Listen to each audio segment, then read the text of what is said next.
એટલે પતિ પત્નીઓએ હળી મળીને રહેવું, ભાઈઓએ હળી મળીને રહેવું. રામચંદ્ર ભગવાન અને ભાઈઓ કેમ રહેતા હતા, રામનું રાજ્ય કેવું હતું, ભાગવતમાં લખાણું. ત્રેતાયામ વર્તમાનાયામ કાલકૃત સમો ભવત, રામે રાજની ધર્મજ્ઞે સર્વભૂત સુખાવહે, નાધિ વ્યાધિ ચરાગ્લાની દુઃખ શોક ભયક્લમાઃ, મૃત્યુશ્ચાનિચ્છતામ નાસીત રામે રાજન્યતોક્ષજે. સુખદેવજી કહે છે કે રાજા પરીક્ષિત, રામના રાજ્ય વખતે ત્રેતાયુગ હતો, પણ સતયુગ જેવું રાજ હતો. આમ પુરુષોને આધારે હોય ને ભાઈ. અયોધ્યા તો આજ 50 વર્ષ પહેલા પણ હતી અને અયોધ્યા આજ પણ છે, પણ આજ આપણને એમ થાય કે એ અયોધ્યા રામના વખતમાં હતી એવી આજ અયોધ્યા બની રહી છે. અયોધ્યા એની જ હોય ભાઈ. જે વખતે રામ આવ્યા હતા અને દિવાળી દીપાવલીઓ સજાણી હતી, એવી દીપાવલી આજે ઉજવાય ત્યારે એમ થાય કે એ ત્રેતા યુગની અયોધ્યા હવે જાગૃત થઈ રહી છે. એમ રામના વખતમાં ત્રેતા યુગ હતો, પણ રામને કારણે સતયુગ જેવું વાતાવરણ હતું. ભાઈઓ ભાઈઓ પણ હળી મળીને રહેતા હતા. રામ, લક્ષ્મણ, ભરત, શત્રુઘ્ન બધા હળી મળીને રહેતા હતા. એક ચીજ છે કે જીવનમાં આપણે બધાએ જ્યાં 24 કલાક ભેગું રહેવું છે ને, ત્યાં તો હળી મળીને જ રહેવું. બહુ મજા બહુ આવશે. અને હળી મળીને રહેવા માટે થોડુંક જાતું કરવું, બસ પરિવારના સભ્યોને ભાવ પ્રેમ આપવો, તમારે અમારે બધાએ. નહીંતર અમારામાં બી આવું જોઈએ. અમારામાં તમારામાં તો હજી થોડુંક એકાબીજાને જરૂર હોય, અમારે એકાબીજાની કંઈ જરૂર નહીં, ઉલાળે નહીં, ધરાળે નહીં. એક કોઈને કોઈના પ્રસંગમાં કંઈ જવા આવવાનું હોય નહીં, નહીં મરણ ને નહીં પરણ. એટલે અમારે હંપ રાખવો એ તમારા કરતાંય બહુ કઠણ. તમારે જરૂરી પડે એકાબીજાની, અમારે એકાબીજાને કોઈની કંઈ જરૂર નહીં. એટલે હંપ રાખવો એ બહુ કઠણ પડે. પણ જો ગુણ જોવે, ભાવ પ્રેમ આપે એકાબીજાને, તો સંપ રહે. અને હળી મળીને રહેવામાં સારું. અત્યારે શું આ શિયાળો ચાલે ને અને લગનગાળો ચાલે, કે વળી ક્યારેક કદાચ કોઈને એટેક આવી ગયો હોય ને, તો પછી સવારે બાંધ્યા હોય ને સાંજે એટેક આવી ગયો હોય, સવારે પછી બીજે દી પસ્તાવો કરવો પડે કે મારું અબોલા થયા ને ખીજાણા ને તો વૈયા ગયા. એટલે ગમે એવું દિવસે બાંધવાનું થયું હોય પતિ પત્નીને, પણ સાંજે મન મેળ કરીને જ હું પછી વળી પાછો પસ્તાવો કરવાનો થાય એવું ન કરવું. કોઈ બહુ એક સારો શેર કીધો છે, जिंदगी में न जाने कौन सी बात आखिरी होगी, जिंदगी में न जाने कौन सी बात आखिरी होगी, जिंदगी में न जाने कौन सी रात आखिरी होगी, मिलते जुलते रहो एक दूसरे से यारो, न जाने कौन सी मुलाकात आखिरी होगी, न जाने कौन सी मुलाकात आखिरी होगी. कई मुलाकात आखिरी बनी जाए खबर नहीं पड़े.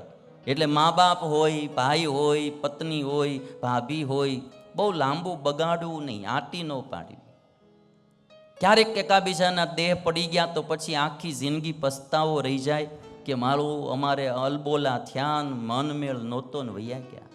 પછી પસ્તાવો બહુ થાય. અને બે પળની આ જિંદગી છે, બાંધવું શા માટે?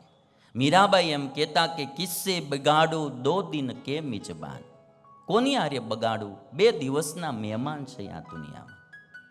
ખોટી આંટીઓ શા માટે? ખોટા અબોલા શા માટે? ખોટું બાંધવું શા માટે? મહેમાન છે આપણે અહીં પરમેનન્ટ તો સહીએ નહીં, એક દી જવાનું છે. અને પરિવાર કેવો હોવો જોઈએ? ભાવ પ્રેમ વાળો હોવો જોઈએ. રામચંદ્ર ભગવાન અને એનો આખો પરિવાર આવો હળી મળીને રહેતો હતો. અને હવે મારે તમને થોડી કથા ભગવાન કૃષ્ણના પ્રાગટ્યની સંભળાવવી.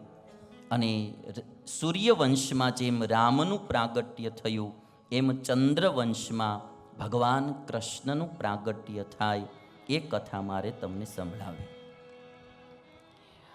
તો બ્રહ્માજીના પુત્ર ચંદ્રવંશમાં કૃષ્ણનું પ્રાગટ્ય જે થાય એ કથા બ્રહ્માજીના દીકરા અત્રિ મુનિ હતા. અત્રિના પુત્રનું નામ ચંદ્ર હતું. બ્રહ્માના પુત્ર અત્રિ, અત્રિના પુત્ર ચંદ્ર, ચંદ્રના પુત્રનું નામ બુધ. જે ગ્રહ વૃદ્ધ આવે ને એ ચંદ્રના પુત્ર છે.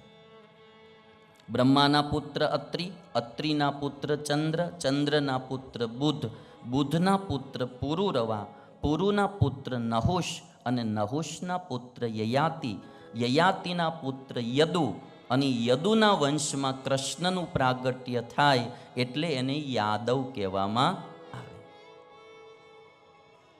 પણ જે આ યયાતિ રાજા છે એના વંશમાં કૃષ્ણનું પ્રાગટ્ય થાય એ કથા મારે થોડી તમને સંભળાવી. યયાતિ રાજા જે છે એમના વિવાહ શુક્રાચાર્યની પુત્રી દેવયાની સાથે થયેલા.